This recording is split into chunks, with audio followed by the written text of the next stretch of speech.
Hey guys, it's Michelle with WomenWhoWow.com and our official blog over at bmichellepippin.com.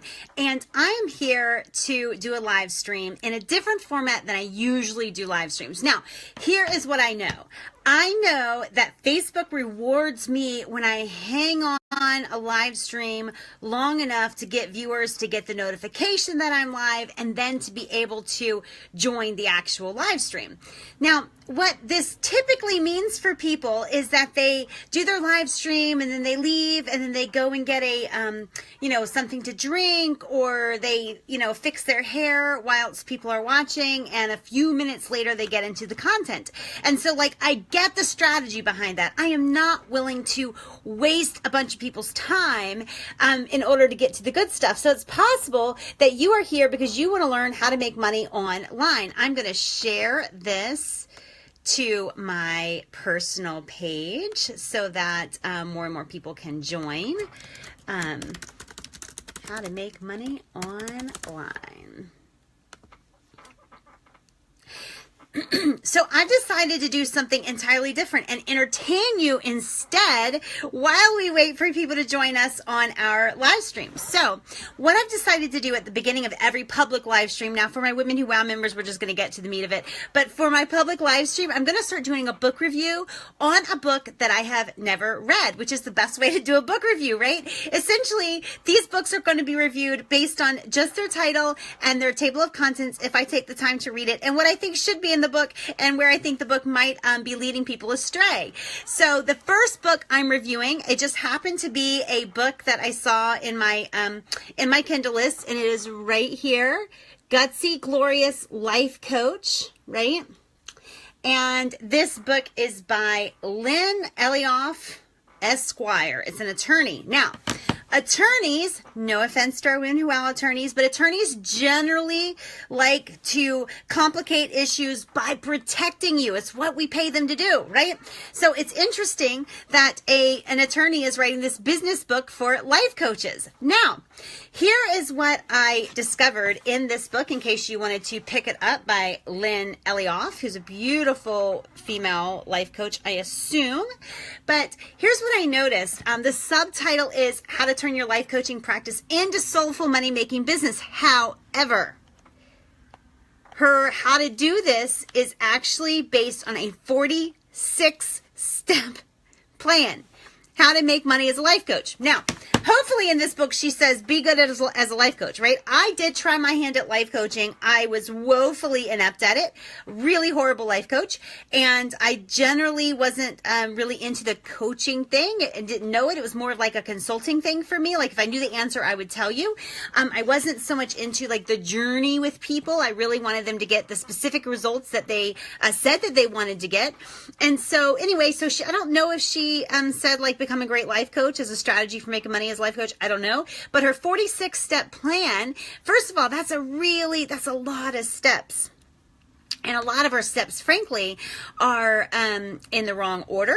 And they are things that aren't necessarily steps, but habits they need to get into. I don't know if she mentioned that, but let me tell you, step all the way down, well after copywriting, well after trademarking, which by the way, it takes a lot of money to defend a copyright and a trademark. And so if you're not willing to spend a boatload of money to defend it, I'm not even sure I get it, but I don't give legal advice. So take that for a grain of salt. So in this step 46 checklist that this book is based upon, 219 pages detailing these 46 steps. Step number 42 is where you get paid. Get a signed client.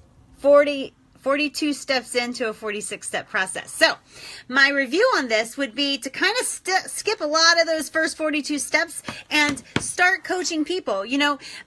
life coaches, if you're watching this, and I'd love to speak with Lynn because I'm doing a kind of a satire review of her book. I haven't read it, but if you're a life coach wanting to make money, one of the first things that you do as a life coach is you start to try to sell life coaching, and it is woefully ineffective, right? People don't buy life coaches. They buy a particular result. They buy a particular relationship. And so I just never sold coaching the way everybody else sells coaching, which is why I'm probably in the top 5% of earners in the world in terms of coaching. So mostly what people teach you about how to build a life coaching practice will result in maybe $30,000 or a year or less in income. So you might want to ignore all that crap. But if you are curious, you can go to this book, which I haven't read, The Gutsy Glorious Life Coach, How to Make Money as a Life Coach. Now, today I want to talk about how to make money online, right? And essentially, this kind of comes from this a conversation I had yesterday with my cornea specialist, and she asked me what I did, and it wasn't because she was curious or wanted to join Women Who Wow. She asked me what I did because she wanted to know how it affected my eyes. And what I was going to say was, like, I'm a glorified blogger, right? I'm kind of just a blogger. And instead I said I'm a writer, which kind of surprised me. But of course, that is where all my money comes from, is writing. It's what I do every day. And in fact, I found this book for my training today for my Women Who Wow members on how I generated $15,000 in cash received income in 6 hours last week. And that's just the beginning of the money that came in. But here's like my ideal day. I wrote this back when CJ was maybe one and a half. And it essentially describes the day that I have now, but it also describes essentially the day in life of a blogger, right? Now, why didn't I choose blogging as a way to make money online instead of consulting and doing events and selling info products and eventually creating Women Who Wow, which now has members in all 50 states and 8 countries? Why didn't I just go the blogging route when in my heart I'm just a blogger, just a writer? And the reason was there wasn't that much money in it, right? So in order for me to make money online as a blogger, I had to have things I didn't already own. In other words, I had to have traffic to my website that I'd have to prove was there in order to sell like an ad or some crap on my website. I'd have to give up space on my website. You know, when Damon John asked me if I was going to take Women Who Wow on Shark Tank, I'm like, no. And, you know, he's like, no, I don't need your money. And I'm not willing to give up even 1% of my business. And I feel kind of the same way about my website. Like, I don't want to give up control of my website. I don't want to have a bunch of banner ads. But mainly the reason I didn't go that route is I didn't have the traffic. I didn't have the audience. Today I have the audience. I've got plenty of traffic, and people ask me a few times a week if they can put something on my website and give me a commission, or put something on my website and pay like a monthly fee. And I still don't do it because I don't want to give up control. I don't want to give up that real estate online. I like to keep things really pure with my market. But the reason I didn't do it back then is I just didn't have the traffic. And I also didn't have the cushion in my budget, right? Like, I had to immediately replace my full-time income in order to stay home with these kids. I had to do it. There was no savings. There was nothing to fall back on.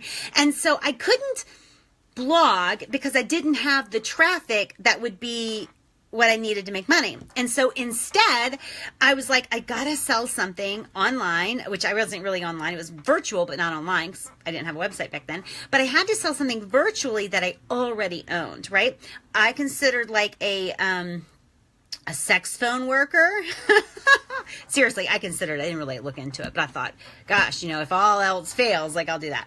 But what did I already own, right? And so I already owned skills. I already owned I always knew I could write. Now, back then, I thought of writing as like writing resumes or writing alternative work proposals, which I loved to do, like getting women to write these proposals that would allow them to work from home the way I was enjoying working from home with my, you know, my growing family underfoot.